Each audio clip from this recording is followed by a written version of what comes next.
Welcome to this explainer. Today, we're diving headfirst into the rigid, dystopian world of Veronica Roth's Divergent. We're going to explore exactly what happens when one single choice literally defines your entire existence. We'll be breaking down the intricate societal structures, those terrifying psychological tests, and the absolute brutal reality of surviving in a world that demands unquestioning conformity. Okay, let's just get right into it. Imagine for a second the immense, crushing pressure of being 16 years old and facing the choosing ceremony. On this one single day, every 16-year-old in the city has to stand up in front of their entire community and make a choice. Do you stay with the family that raised you, or do you abandon them forever for a completely different way of life? And here's the kicker. There's absolutely no going back. It's a permanent severing of ties.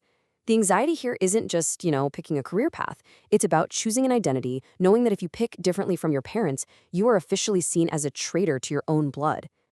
So, how did this society get this way? Well, it's all based on the fascinating logic behind their great peace. Decades ago, their ancestors decided that things like political ideology, religion, or race weren't actually to blame for a warring world. Instead, they hit the nail on the head with human personality flaws. So, to fix this, they created 5 distinct factions, each perfectly designed to eradicate a specific evil through some seriously intense social conditioning. Those who blamed selfishness formed abnegation, which is actually where our protagonist, Beatrice, is from. Those who blamed aggression, they formed the peaceful amity. Hated duplicity, you got the radically honest candor. Those who blamed cowardice formed the brave, thrill-seeking dauntless.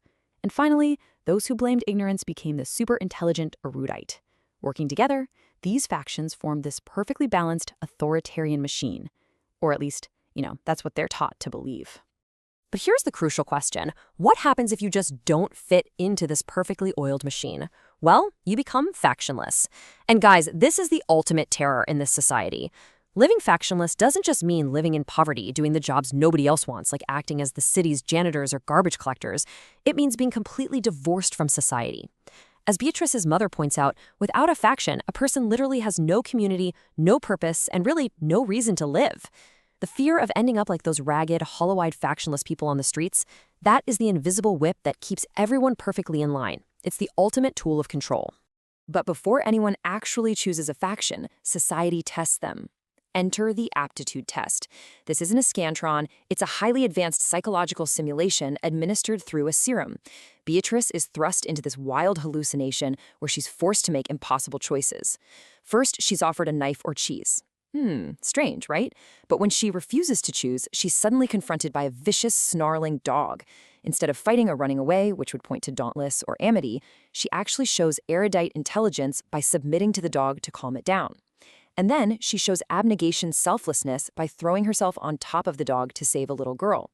Finally, on a simulated bus, she flat out lies to a horribly scarred man to protect someone, which completely rolls out the honest candor faction.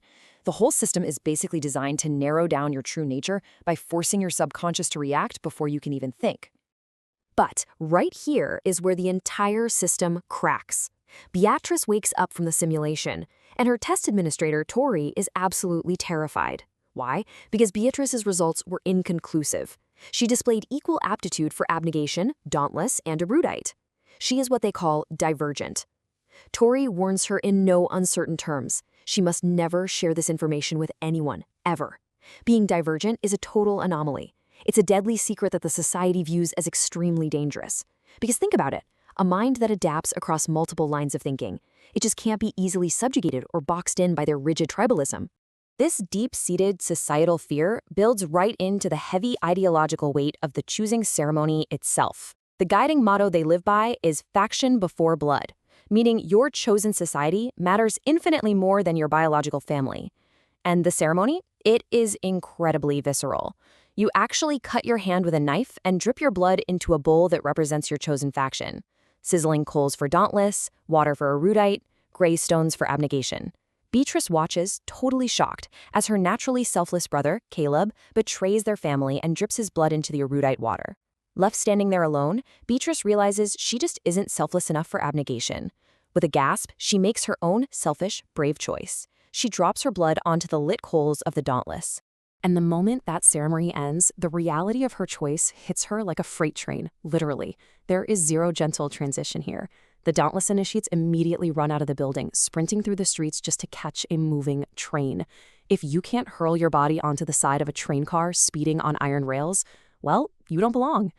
Beatrice, who is now leaving her old name behind, has to grab a handle and haul herself in while the wind is just roaring around her. All the while, she's watching as those who fail are instantly left behind to become factionless. But wait, they don't even get time to catch their breath. The physical toll just keeps coming, because Dauntless initiation is completely unyielding. High above the city, the initiates suddenly realize they have to jump off the moving train and onto a 7-story rooftop. It's a terrifying reality check. They throw themselves onto the gravel roof, but not everyone makes it. One girl misses the jump entirely and falls to her death on the pavement far below. And the really chilling part? The Dauntless barely even blink. They are taught that people die and you just move on to the next dangerous thing. And that next dangerous thing, yeah, it comes immediately.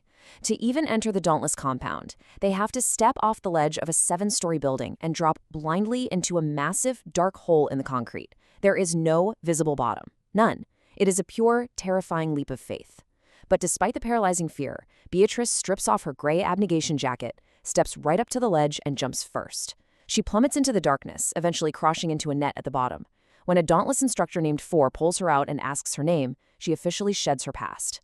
Triss, she says. She is the first jumper, fully claiming her new identity. Now, if you thought just making it to the compound was the hard part, take a look at this number, 10. Once inside, the initiates are hit with a devastating twist. Out of the 20 initiates, that's 11 Dauntless-born and 9 transfers from other factions, only the top 10 will actually be made members at the end of initiation. The rest, they'll be cast out and made factionless. Triss thought she had escaped that fate, but suddenly the stakes are exponentially higher. She's the smallest initiate there, competing in a zero-sum game for her very survival. This ruthless math is enforced by Eric, a Dauntless leader who basically rules through pure intimidation. Eric lays out the brutal rules, grueling physical combat training every single day from 8 a.m. to 6 p.m. Initiates are constantly ranked against each other to determine job selection later on. And the absolute most terrifying part, 4 initiates will be cut at the end of Stage 1 alone. Eric grounds all this physical combat in pure existential dread. You either fight and win or you lose absolutely everything.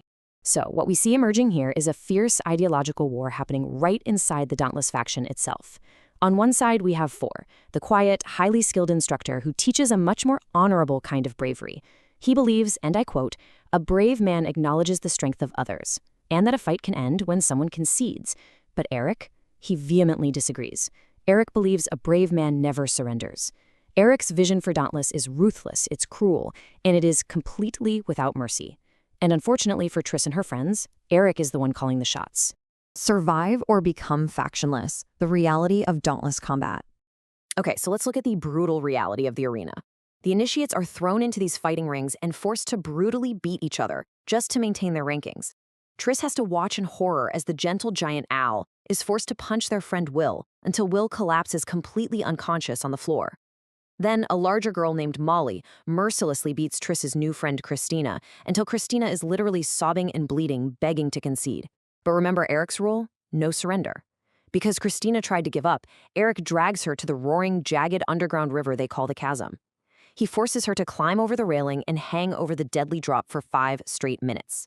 If she falls, she dies. If she gives up, she's factionless.